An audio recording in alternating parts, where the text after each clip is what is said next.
Gaji UMR bisa bikin kaya? Ini 5 cara paling realistisnya. Buat teman-teman yang hidup di ibu kota Jakarta, kalian pasti tahu kadang betapa kerasnya ibu kota Jakarta ini. Kalian digaji dengan UMR atau sekitar UMR sekarang tahun 2025 sekitar 35 sampai 5 juta. Tapi gue yakin di kota-kota besar itu biasanya minimum adalah 5 juta. Di luar bonus kalian yang lain. Ini gue kasih tahu 5 cara yang paling efektif supaya kalian bisa kaya. Yang pertama adalah mindsetnya. Kalian harus punya mindset itu diubah dulu nih. Kenapa? Karena banyak banget orang-orang yang kerja di Jakarta dengan khususnya gaji 5 jutaan ini, kalian tuh merasa kalian punya segalanya ya. Apalagi mungkin kalian yang perantau dan juga digaji UMR, kalian harus dengerin ini. Mindset pertama yang harus kalian ubah adalah gaya hidup, bukan biaya hidup. Karena banyak banget ketika kalian kerja di ibu kota, kalian tuh pasti selalu ikut-ikutan dengan teman kantor. Contohnya, yuk kita ngopi di bawah ya.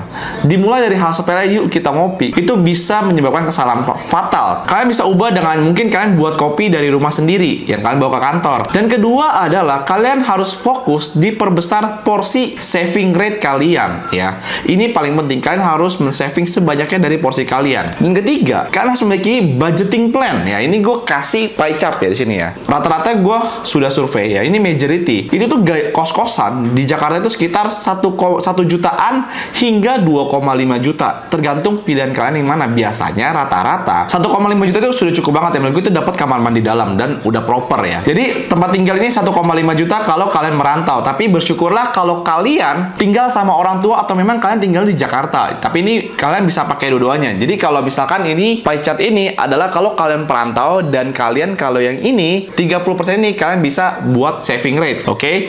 Dan kedua, biasanya transportasi mungkin kalian bakal cari sedekat mungkin atau mungkin kalian yang tinggal di orang tua, yaitu budgeting akomodasi kalian itu sekitar 500 sampai 1 juta. Jadi gue kurang lebih bisa memplotting ini sekitar 20%. Jadi kalian sudah kepakai 50% untuk tempat tinggal dan transportasi. Ingat, ini adalah biaya pokok yang kalian harus keluarkan. Nah, kalau misalkan ya kalian sudah ada rumah di Jakarta atau mungkin kalian tinggal di sini ya, harusnya yang kalian mungkin agak fancy itu di transportasi. Jadi yang tadi yang masih tinggal di Jakarta, kalian masih belum mengeluarkan, hanya baru mengeluarin sekitar 20% buat transportasi ya. Dan pajak yang untuk orang rantau ini sudah habis sekitar 50%. Benar ya? Dan ini sisa 50%-nya lagi. Kalian harus membangun habit 20% itu wajib kalian pisahkan dulu. Jadi dari pie chart yang ini yang orang rantau itu kalian sudah hilang 70%. Tapi dengan 20% atau 1 juta per bulan kan sudah saving. Oke? Yang udah tinggal di daerah Jakarta ya, ini kalian baru memakai sekitar 40% ya untuk pie chart kalian. Atau nggak kalian bisa men-savingnya lebih ya.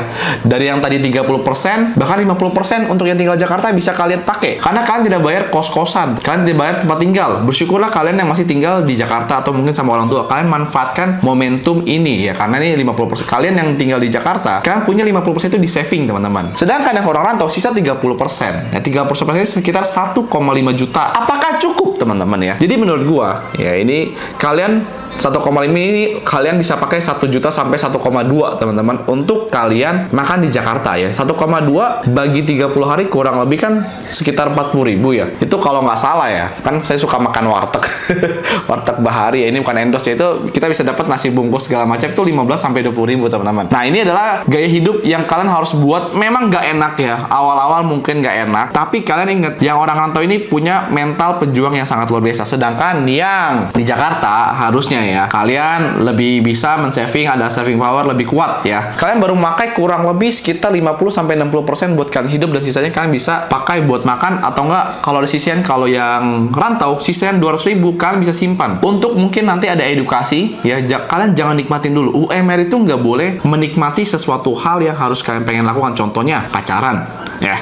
Ini hal yang paling penting. Pacaran menurut gue kalau gaji UMR udahlah kita tahu diri. Kalau cowok ya, kalau cewek mah enak tinggal menikah udah deh ya. Tapi ya ingat, cewek juga harus independen teman-teman ya, dan harus punya pekerjaan juga supaya ya sama-sama merintis untuk di awal. Nah, ketika UMR kalian sudah merasa ini adalah budgeting plan yang gue kasih teman-teman. Dan investasi ini kalian harus 20% tadi kalian sisihkan ya, atau mungkin 50%. Kalian harus mulai membuat habit cicil.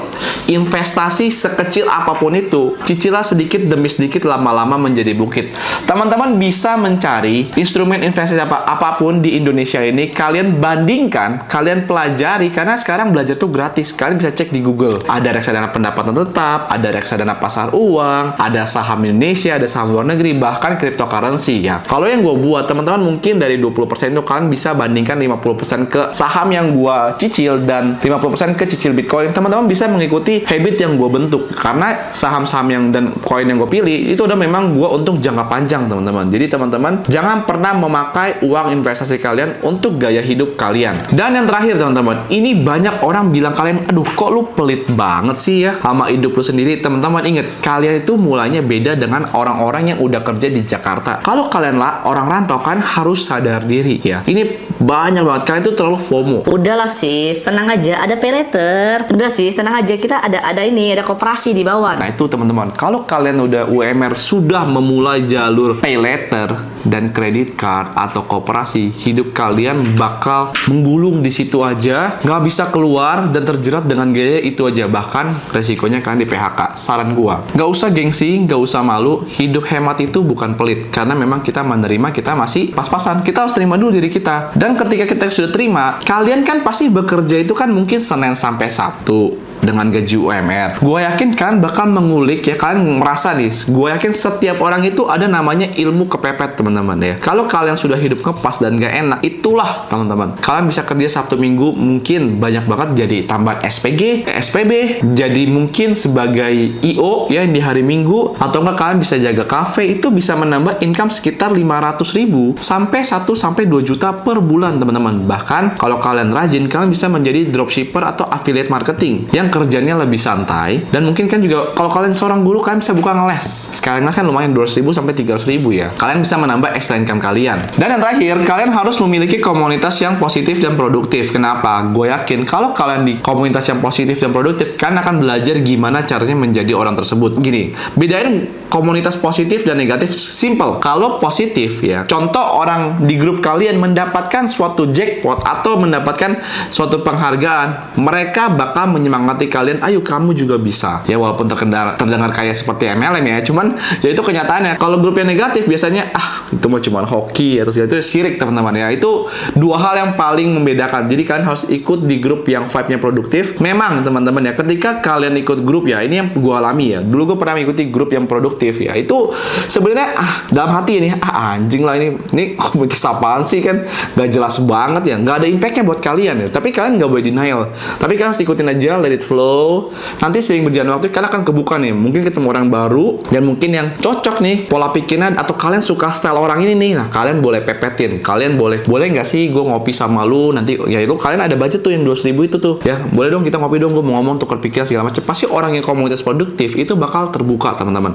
Sedangkan kalau komunitas yang negatif, orang yang biasanya nggak mau berbagi teman-teman ya. Yang mendapatkan ini ya mereka memang individual, kekang diri sendiri ya, pokoknya gue nggak peduli siapa lu ya, ini gue gitu loh. Nah kalau orang yang komunitas yang produktif, mereka merangkul teman-teman. Tapi memang setiap komunitas yang produktif ya dan negatif itu biasanya kalian harus men-spend ekstra ya, mungkin kalian harus membayar, karena tidak ada yang gratis ya. Kalian harus bayar ikut acaranya, webinarnya, atau mungkin kopdarnya kan mungkin 50.000 segala macam, kan kalian bisa bertemu dengan orang lain ya. Kalian juga bisa belajar tuh yang ke komunitas sekarang banyak banget tuh yang affiliate TikTok ya, kalian bisa belajar. Itu tiket masuknya kurang lebih 50 sampai 100.000 teman-teman. Dari situ kalian langsung belajar dan gak perlu modal apapun, cuma modal HP sama pakai data gitu loh. Janganlah teman-teman ikutin gaya hidup apalagi zaman sekarang teman-teman. Gue kasih tahu, kalau udah tahu udah miskin, udah pas-pasan ya terima aja ya. Jangan udah miskin nggak terima miskin, padahal ya emang hidupnya segitu ya. Kalau waktu itu ya pas saat gue jatuh, ya udah gue kerjain dulu apapun itu teman-teman. Jadi jangan pernah orang ngeledekin gue, lu ngapain ikut bisnis asuransi, padahal satu pas gue jatuh banyak loh bisnis-bisnis yang nawarin, ayo kita bisnis. Waktu itu terkenal yang Konnichiwa, terus lu kan trading, lu ikut aja nih, gampang kok nawarin orang 1% per hari ya, ujung-ujungnya penjara teman-teman. Gue sampai sekarang di bisnis asuransi, puji Tuhan bantu orang banyak klaim asuransi yang terima kasih ya udah gue bantu segala macam, kayak gitu kan lebih enak teman-teman. Kadang-kadang pekerjaan yang benar itu ya hasilnya nggak seberapa. Kalau pekerjaan yang melenceng-melenceng gitu kan kerjanya hasilnya gede tapi nggak seberapa banyak kan. Mendingan kita pelan-pelan, walaupun income juga kalian jangan langsung gede gitu, karena orang itu kelola duit itu nggak bisa langsung gede. Contoh gue pas dapat yang kemarin silver plate yang ini, gue dapat 400 juta itu uangnya habis teman-teman, karena gue nggak tahu cara kelolanya gimana. Itu kayak uang kaget jebret, nah itu jadi laku segala macam. Nah itu balik lagi, sekarang udah turun lagi dan kemarin dapat, puji Tuhan dapat golden plate, dan gue akhirnya bisa mengelola. Lu dapat duit pun lu nggak bisa langsung nih lu terima nih dikasih 1M. Gue yakin lu juga bakal habis teman-teman, karena gue pernah di fase itu. Makanya setiap orang itu punya step by stepnya. Bukan berarti kalian nggak bakal bisa dapat itu, kan bisa, tapi mungkin waktunya nanti. Jadi apalagi kalian juga jangan kontaminasi dengan sosial media. Umur 20 punya apa, umur 25 punya apa, udahlah nikmatin aja hidup sesuai dengan porsi kalian. Umur kalian itu bukan masalah, yang penting step by step nikmati prosesnya. Ya pasti kalian juga, oh ya dulu gue kayak gini ya, ternyata gue bisa loh sampai sekarang kayak gini loh gitu. Jadi kalian harus bangga dengan diri kalian. Jadi semoga teman-teman dengan beberapa tips yang gue kasih, semoga teman-teman bisa menjadi pribadi yang lebih baik. Menerima kekurangan diri sendiri itu lebih baik dibandingkan kalian selalu membandingkan diri kalian dengan orang lain. Jadi be proud of yourself. So itu aja, dan see you di next video.